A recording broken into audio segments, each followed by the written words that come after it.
What if the worst thing happening to you right now, the emptiness, the confusion, the loss of meaning, is not a breakdown, but a breakthrough in disguise? What if your soul isn't being punished, it's being purified? You don't feel inspired, you feel stripped. You're not seeing visions, you're barely functioning. Welcome to the part of the spiritual journey no one puts on a vision board. This is the spiritual crisis that mystics whispered about in shadows. This is the dark night of the soul, not poetic darkness, but the kind where nothing makes sense anymore. If you're here, it's not because you're broken, it's because your soul is undergoing a silent revolution. So let's stop pretending this is all love and light. Sometimes, before heaven, you have to walk through your personal hell. We talk a lot about spiritual awakening, about bliss, presence, joy. But there's a chapter no one warns you about, a secret hallway between who you were and who you're becoming. It's not lined with crystals, it's cold, lonely, and silent. Mystics like St. John of the Cross called it the dark night. Carl Jung might call it the encounter with the shadow. It's the collapse of everything you thought was true, about God, about yourself, about reality. And it doesn't come with a manual. This video is for the ones in that place right now, the silent, formless in-between. The ones who don't want answers, but understanding. If that's you, you're not alone. And no, you're not crazy. You might just be waking up in the most painful way possible. What is the dark night of the soul? The phrase dark night of the soul sounds poetic, mysterious, maybe even a little romantic. But anyone who's been through it knows there's nothing poetic about it when you're in the middle of it. The term originates from the 16th century Spanish mystic St. John of the Cross, who wrote a poem and a theological commentary describing a spiritual crisis so intense, so empty, and so devastating that it felt as though God himself had vanished. But you don't need to be religious to experience it. You just need to be human, and on the edge of something deeper. At its core, the dark night is a collapse of meaning, a stripping away of all the beliefs, identities, and comforts that once made you feel safe. It often masquerades as depression, existential crisis, or burnout. But underneath the symptoms is something more primal. Your soul rejecting the shallow in search of the real. It's as if your inner world is undergoing a silent implosion. Nothing inspires you. Everything feels false.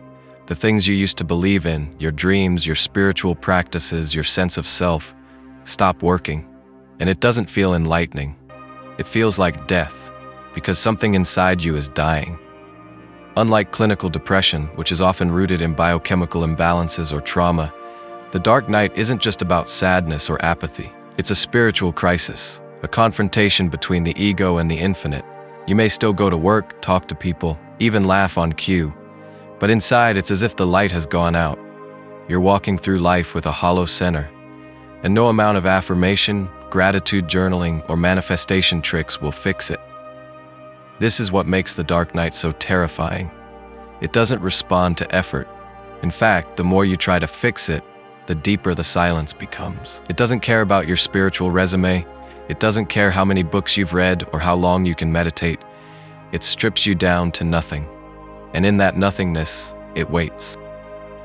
Mystics across traditions have spoken of this moment. Rumi said, "Try not to resist the changes that come your way. Instead, let life live through you."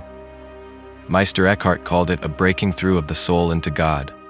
In modern terms, you might call it ego death, the unraveling of the false self, the painful realization that all you're seeking has only led you in circles, and the even more painful realization that the one who was seeking doesn't actually exist. Psychologists like Carl Jung saw it as the confrontation with the shadow, the parts of ourselves we've denied, hidden, or buried. When those parts rise, we can no longer maintain our spiritual mask. We can't keep pretending to be high vibe or endlessly positive. The darkness demands to be seen, felt, integrated, not bypassed. But here's the paradox. The dark night is not a mistake. It's not a punishment. It's an initiation, a sacred burning away, and the only way out is through. You don't climb your way out of it. You dissolve into it. Slowly, reluctantly, and eventually, willingly. And what's on the other side? Not fireworks, not certainty, but a quiet kind of freedom, a spaciousness, a deeper truth that doesn't need to be spoken. You don't come out of the dark night with new beliefs. You come out with fewer. You don't become someone new. You become less until what's left is something real. So if you're in it now, know this. You're not broken. You're not crazy. You're not spiritually failing. You're being stripped. And in the quiet that remains, something ancient and true is waiting to emerge. Not from your mind, but from your soul. How does it begin? The dark night of the soul rarely announces itself. There are no warning signs that say, "Attention, spiritual crisis ahead." It doesn't arrive with a soundtrack or a revelation. It slips in quietly, sometimes gradually, sometimes all at once, like fog. You wake up one day and everything that used to give you meaning feels hollow. For some, it begins with loss, the death of a loved one, the collapse of a relationship, a career ending, a health crisis. Something life-altering that shakes the foundation of who you thought you were. In these moments, what you've built your identity on starts to crack. The things you used to lean on, your goals, your plans, your beliefs, start to feel like paper walls in a burning house. But not everyone enters through tragedy. For others, it begins with success. You get everything you wanted, the job, the partner, the house, the approval, and yet something still feels missing. This is perhaps more disorienting than loss, because now you have no excuse. You got the life. So why do you still feel empty? Some people enter the dark night through spirituality itself. You start meditating, going deeper, chasing awakening, and suddenly, nothing. Silence. Not the peaceful kind, the terrifying kind, where the tools stop working, the highs disappear, your old sense of self starts dissolving, and what replaces it is a void. You think you did something wrong, but in truth, something deeper is happening. Your soul is breaking up with illusions. The common denominator? Collapse. Something collapses. The outer world, the inner world, or both. The mask gets heavy. The performance wears thin. The truth, which you've been circling for years, steps into the room and flips on the light. And what it illuminates is disillusionment. Disillusionment sounds negative, but it's not. It's the end of illusion. The moment when fantasy gives way to clarity. And clarity at first is not comfortable. It's raw, unforgiving. You begin to see how much of your life was built on wanting to be someone, wanting to feel special, loved, in control. You realize your spirituality was another layer of ego, dressed in white, chanting mantras, still needing to win. The dark night begins when the ego can no longer sustain its own story. It runs out of tricks, and when it falls silent, what's left is not peace, but space, emptiness. Not as a concept, but as a lived reality. You're not sure who you are anymore, and the part of you that's terrified, that's the ego dying, slowly, loudly, desperately. This is where many people panic. They think they've failed, spiritually regressed, become broken. But that's part of the process too. The unraveling doesn't follow a tidy timeline, it's messy. Days of numbness followed by moments of clarity, then more darkness, then quiet, then grief, then nothing. And yet, under all that noise, something real is moving. The soul is not in crisis, it's in correction. Not fixing what's broken, but dissolving what was false. Your attachments, your ambitions, even your spiritual pride, all of it gets touched, all of it burns.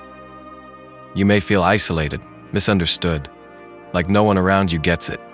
And that's often true, because most people are still living in the performance, still worshiping certainty, still looking for answers, but you are being emptied, so you can finally stop pretending to know. So how does it begin? It begins when the story of you begins to fall apart, and as terrifying as that is, it's also sacred, because what's dying was never really you. What does it feel like? The dark night of the soul isn't poetic when you're inside it. It's raw, disorienting, and deeply uncomfortable. You don't walk around whispering verses about transformation. You stare at the ceiling, numb. You drag yourself through the day like a ghost in your own life. You try to explain it to people, but the words fail. They tell you you're just tired, that you should get out more, that you should practice gratitude. And all you can think is, none of that means anything anymore. It feels like your soul is silently screaming, but there's no language for it. You're not sad in the usual sense, you're unmoored. Your internal compass no longer points anywhere. You wake up and wonder why. Not because you're suicidal, but because the old reasons are gone and the new ones haven't arrived. It feels like being cut off from others, from God, from yourself. You may still laugh, still show up, still check the boxes of functioning. But inside, silence, emptiness. not a peaceful emptiness, a hollow one, a space so vast it swallows meaning whole. Spiritual practices stop working. Your favorite quotes feel empty. You can't meditate, or if you do, all that comes is restlessness. The tools you once used to feel better now just highlight how bad you feel. It's like standing in front of a locked door with every key you've ever collected, and none of them fit anymore. There's often shame. You think, I'm supposed to be evolved, I'm supposed to know better. Why can't I snap out of this? But that's part of the ego, clinging to its image of progress. The soul doesn't care how advanced you think you are. It cares about what's true.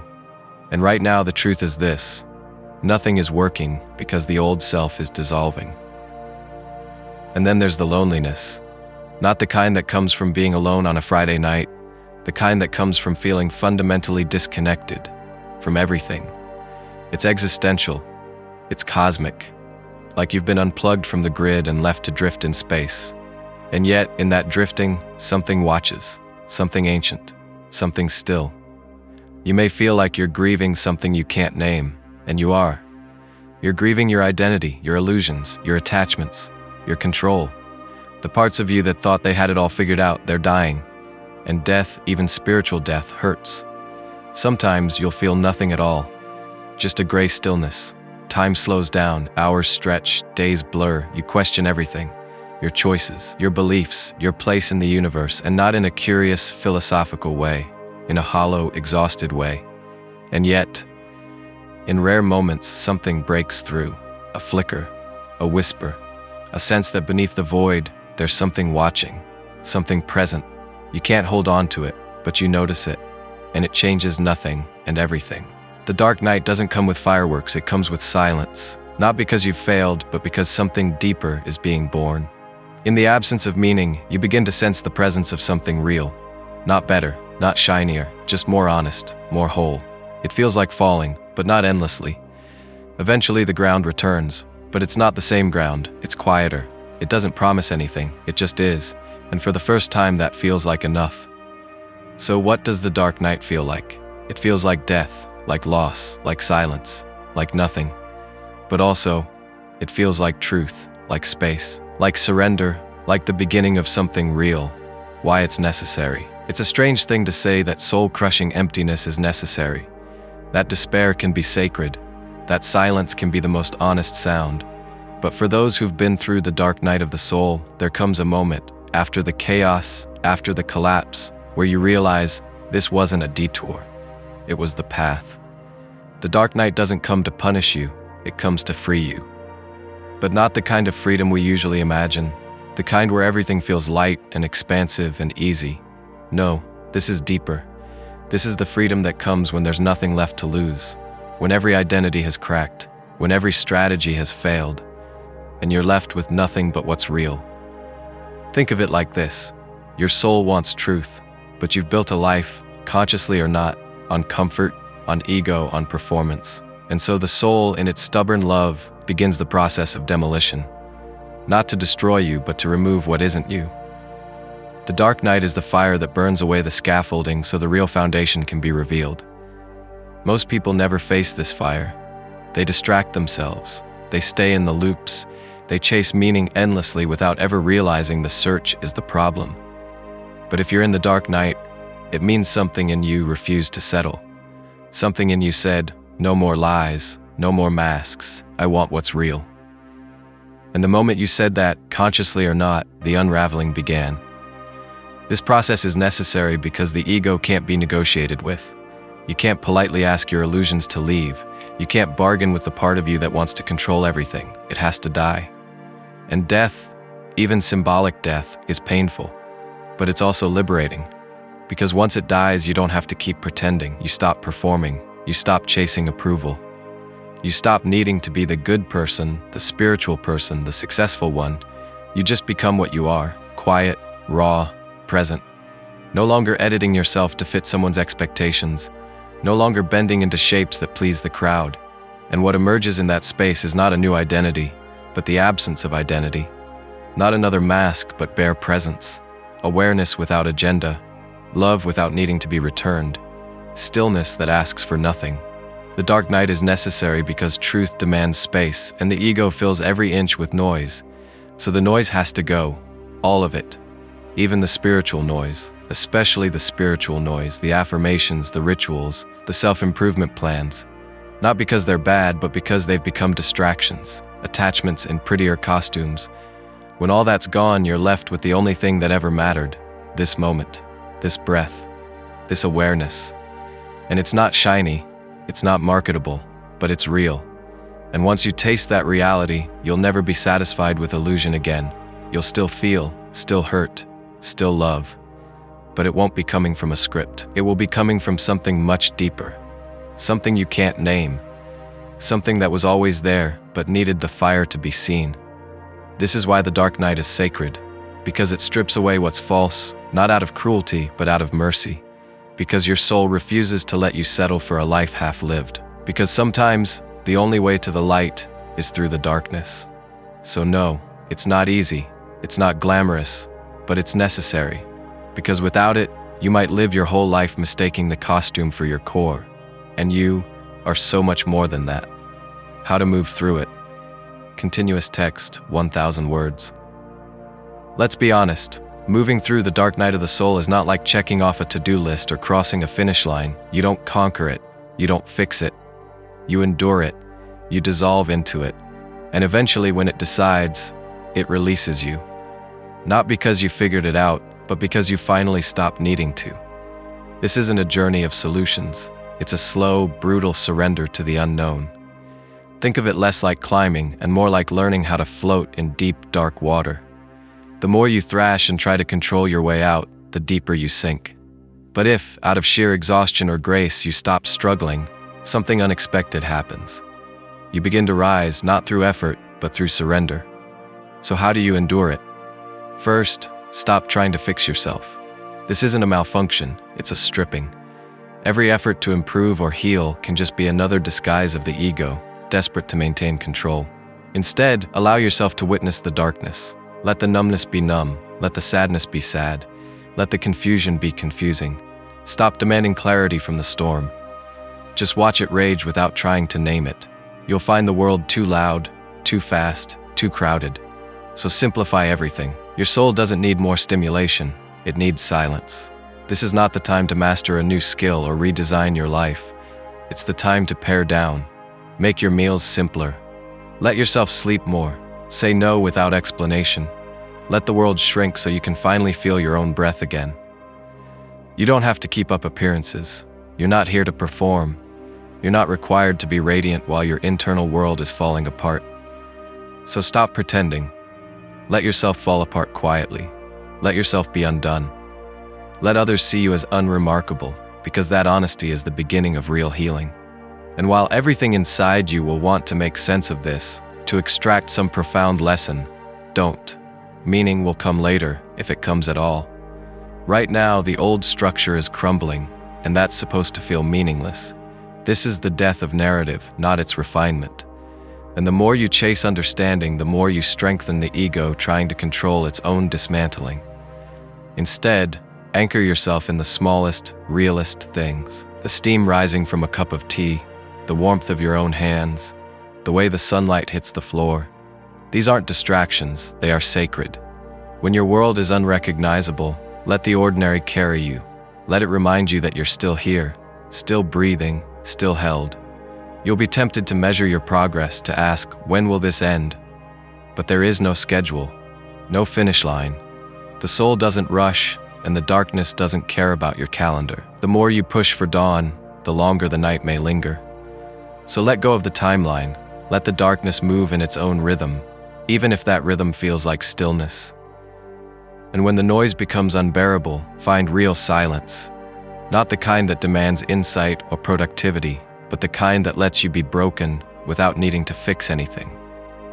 Maybe it's a quiet walk, a candle lit in the middle of the night, lying awake in the dark without trying to sleep. This silence is not a void, it's a sanctuary. It doesn't ask you to be anything, it simply welcomes whatever is left. Above all, trust the unraveling, even if you don't understand it. Especially then. Trust that what's falling apart isn't who you really are. Trust that the pain is precision, not punishment. that this isn't a regression, but a deeper kind of unfolding. Yes, it hurts. Yes, it feels like death. But what it's clearing is everything false, everything performative, everything borrowed. What remains will be you, wordless, grounded, enough. And if you forget all this tomorrow, that's okay. You're not here to ace the test. You're here to let go. To break open. To be so emptied that something timeless can finally find its way through. You're not failing. You're not broken. You're between stories. One version of you is dying, and something honest is trying to be born. You don't need to transcend it. You don't need to figure it out. You don't even need to heal. You just need to stay. Stay with yourself. Stay with the breath. Stay through the dark, and let the light find you. If you're going through the dark night, it means something in you refuses to settle for shallow truths. It means your soul is burning away the false, so it can stand naked in the real. Yes, it's terrifying. Yes, it feels endless. But underneath it all, something true is forming, a deeper kind of strength. Not the strength to fight, but to allow. Not the power to manifest, but the grace to let go. So don't rush to escape the darkness. Let it shape you. The fire that burns away the illusion also reveals the gold. And you, yes, you, are not broken. You're being initiated, not into more knowledge, but into deeper being, into something that doesn't need words or validation, into truth. If this video resonated with the silent part of you, the part you've been trying to hide or explain, leave a comment. Share your journey. You're not alone. And if you want more videos like this, raw, real, and stripped of spiritual performance, subscribe. This space is for souls in transition, not tourists. You're welcome.